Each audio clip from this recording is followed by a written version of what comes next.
बादशाह सुबह सुबह उठ के ते खैरत करदा हुंदा सी। उन्हें बाहर निकलना अपने महल चों ते बाहर पूरे शहर के गरीब आदमी ना बैठे होने करने तो उन्हें कोई अशरफियाँ कोई पैसा धेला जो भी उस वक्त दे देना करना दिनार रियाल उन्हें लैके चले जाना करना। वो एक दिन ना किसी फकीर तक गल पहुँच गई कि बादशाह ना इंज खजाना तकसीम करता वे रोज़।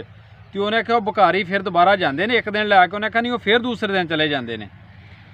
तो जो बर्तन लैके जाते हैं ना वो बादशाह बर्तन उन्होंने भर के देंदा वे उन्होंने बकारियां। उन्हें भी अपना कासा लिया फकीर ने तो लैके वो भी जाके तो लैन च लग गया। पहले नंबर तो ही वह बह गया, बादशाह निकलिया तो बादशाह ने वो मुठ पाई तो कासा भरन लगा, ना भरिया। बादशाह हैरत ना वेख्या तो उन्हें ना होर मुठ पाती। पांदियां पांदियां जो भी वो थैला सी ना जिहदे अशरफियां पाइयां सन बादशाह ने, वो पूरा थैला उहदे च पाता तो वो कासा ना भरिया। बादशाह ना परेशान हो गया भी मैं बादशाह वां, अगर मेरे को कासा नहीं भरदा तो माड़ी गल है। उन्हें ना अपने वजीर नूं आख्या नस के होर लाया। वो हीरे जेवरात अशरफियाँ जो भी सी ना खजाना आस्ता आस्ता हुंदा गया, सारा उस कासे च पै गया। फिर बादशाह ने अपने वजीरां नूं आख्या जो तुहाडे कोल उवें ही लै। वजीर भी अपना लाया, ना भरिया। पूरे शहर का खजाना पाता, कासा ना भरिया।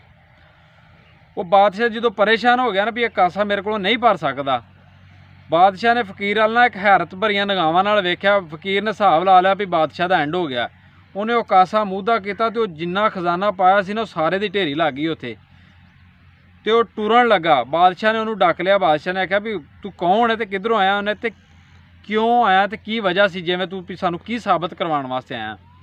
उन्हें कहा बादशाह साहब तुसी इस तरह जिन्ना मर्जी वंडदे रहो ना, ये कभी भी इन्हां दियां ख्वाहिशां नहीं पूरियां हो सकदियां। ये साडी ख्वाहिश है, कभी सारा खजाना भी पा दईए कासे तो मतलब ये भी कि साडी ख्वाहिश है, सारा खजाना भी ये पा दिता जाए तो साडियां ख्वाहिशां पूरियां नहीं हो सकदियां। इस तो करके सानू ये तो यही हासिल हुंदा वे। मैं तुहानू भी यही कहना चाहना भी जिन्नी भी तुहाडी महदूद आमदनी है ना, तुसी उहदे विच खुश रहना सीखो।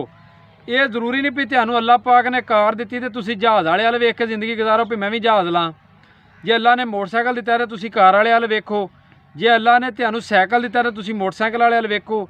जो तुहानू अल्लाह पाक ने दिता ना तुसी उहदे ते खुश रहो। अपनी महदूद आमदन जिहड़ी है ना उहदे विच अपनियां खुशियां तलाश करो, तुहानू उहदे च भी खुशियां लभण दियां।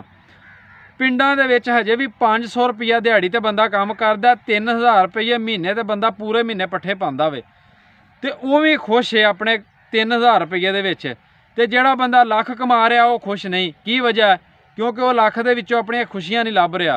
अगर तुसी अपने थोड़े पैसों च खुशी लभो तो तुहानू लभे दी। अपने तो जिहड़ा थल्ले भी उहदे अल नज़र मारिया करो, उतले अल नज़र मारिया करो। अगर तुसी पैदल चलते फिरदे जे ना तो तां भी अल्लाह पाक दा तुहाडे ते बहुत वड्डा एहसान है कि अल्लाह ने तुहानू जिसम दिता, लत्तां पैर दिते ने, तुसी उहदे ते चल रहे जे।